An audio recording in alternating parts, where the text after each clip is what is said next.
wasting my time. You're like feeling like always like the second best or No, just not doing the things that I need to do to raise my self-esteem. So in life, throughout your day, you can always choose things that can deplete your inspiration and self-esteem, your lower self, or you can ascribe to the things that raise your confidence and raise your self-esteem. You with me? So I've stopped smoking weed for about 2-3 weeks now. I feel absolutely great. You with me? I haven't had a drink for a few weeks. I feel great. I've shot up out my bed every single day. I've read every single day. You with me? And things are starting to come together.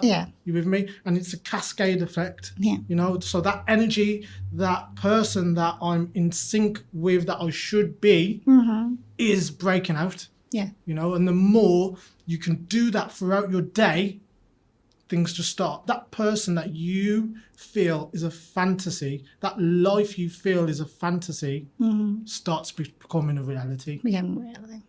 That's good to hear. Thank you. So what things do you do, apart from what you just said about exercise, to raise your self-esteem? Now I just read books and meditate and try to get on with yoga and Pilates. And I think breathing helps. Massively. Breathing techniques also. What books are you Stretching. Right now, it's not really an anxiety book, but it's Warhammer 40K. Pardon? Because it's Warhammer. I don't know if you. I haven't know. I love sci-fi, so I'm reading Warhammer at the moment. So I'm playing video games. So I'm also a gamer. So Eckhart Tolle massively helped me raise my gratitude, raise my presence and appreciation for life and being here. You with me? I don't know if you've heard of him, but he's like the human of Yoda in Star Wars. So he's Yoda. He's just so relaxed, so calm and so tranquil. And like his presence is through the roof. He's got such like strong control of emotions. As one of the most powerful things he shares is the pain body. I've mentioned it a few times. Pain body. So growing up, we've been programmed, or we feel like we're not good enough in any way. Anxiety, that pain body. You know, like when someone triggers you, you know. Someone triggers you, someone's triggering your pain body. You with me? And the more you look at it and just simply notice it, the more it will deplete. Sure. So I look at that all the time when it comes up. And the more I do that, the more control I have over it. Now, this guy here that has a control over himself, 10 years ago was a psychopath. Why? Serious. I've never said this. But really? No, I've hinted on things like this. You know what I mean? I've shared some of my darkest stories on this podcast. Seriously, from the bottom of my heart. Seriously. Like, my mind was so dark, and like, imagine the version of me now, this positive. What makes you think you're a psychopath? I was just vicious. Vicious. I was vicious. I wanted to hurt people. I wanted to hurt people. But you thought about it, but you never do it physically. Yeah.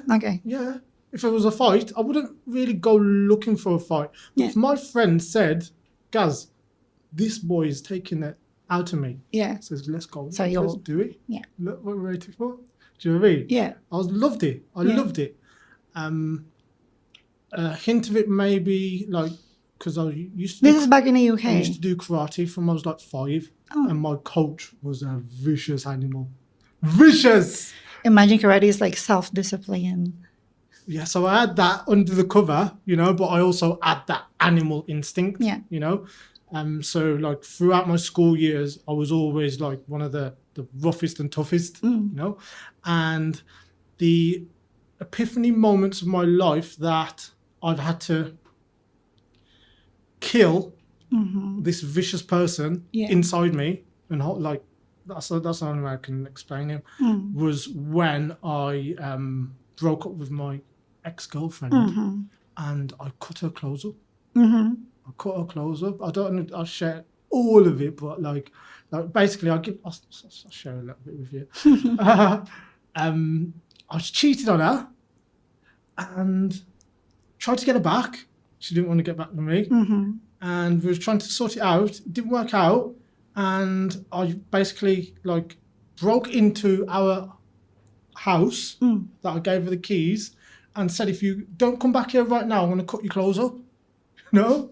And I cut up like 20-30% of the clothes. And from that, like, I was just absolutely disgusted with myself.